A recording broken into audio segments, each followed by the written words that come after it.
Sveiki, čia Gintaras iš anglų kalbos kursai.net ir šiandien aš noriu pristatyti sistemą, anglų kalbos mokymosi sistemą internete, Link.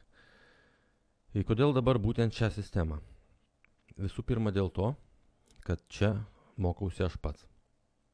Taigi ne iš nuogirdų ir ne iš gandų žinau, kas tai yra.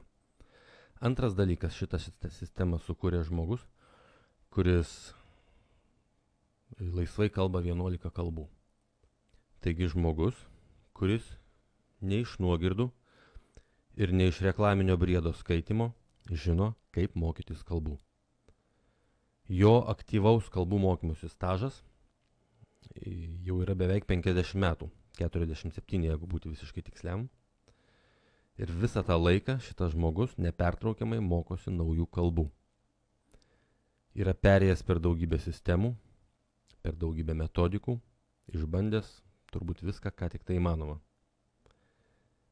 Ir geriausia, ką jisai yra patyręs, geriausius dalykus iš savo patirties jisai ir įdiegė į šią sistemą. Taigi, pradėkim nuo to, kaip pradėti ją naudotis.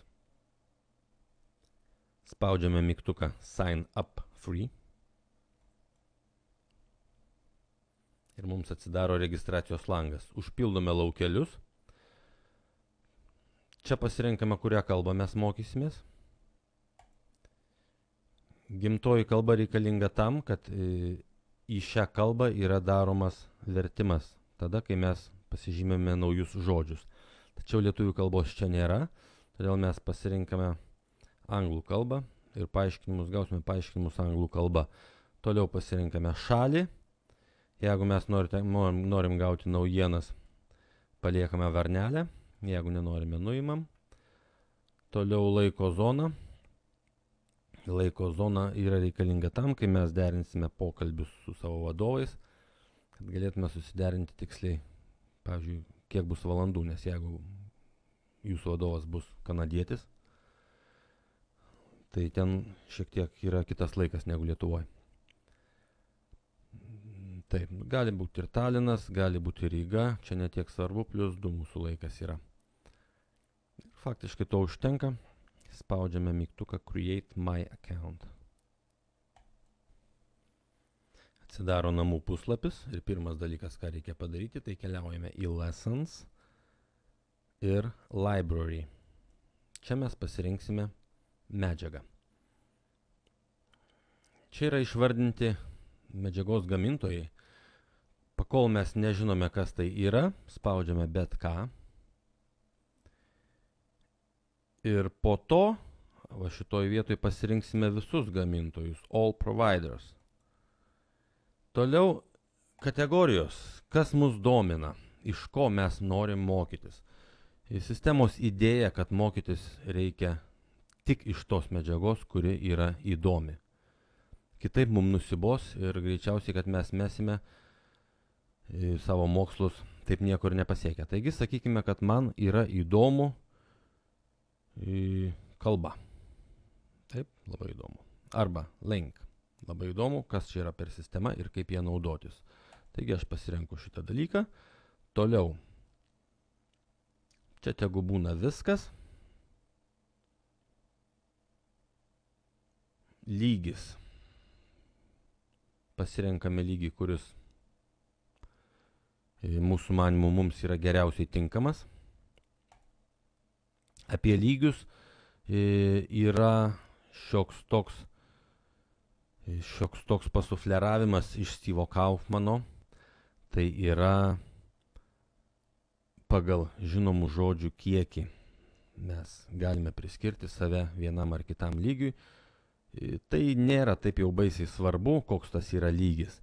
Tačiau renkantis medžiagą vis dėlto geriau yra rinktis kažką, kas yra arčiau mūsų realaus lygio, kadangi jeigu mes pasirinksime tai, kas yra pernelyg sunku, mokymosi procesas nebus efektyvus. Jeigu pasirinksime tai, kas yra per lengva, mokymosi procesas vėlgi bus netoks greitas, koks galėtų būti.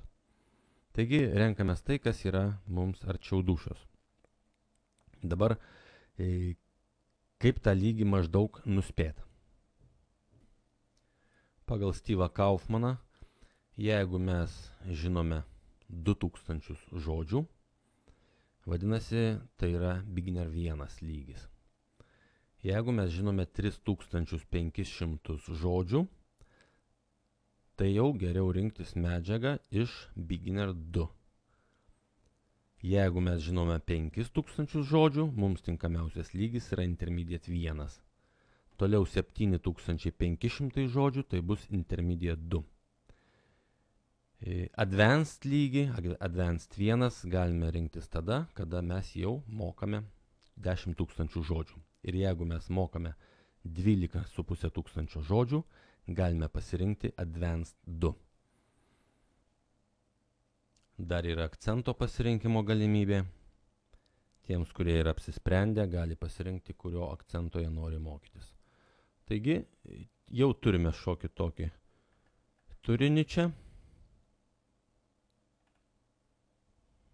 Pavyzdžiui, galime rinktis Steve'o Kaufmano pristatymą, sistemos pristatymą.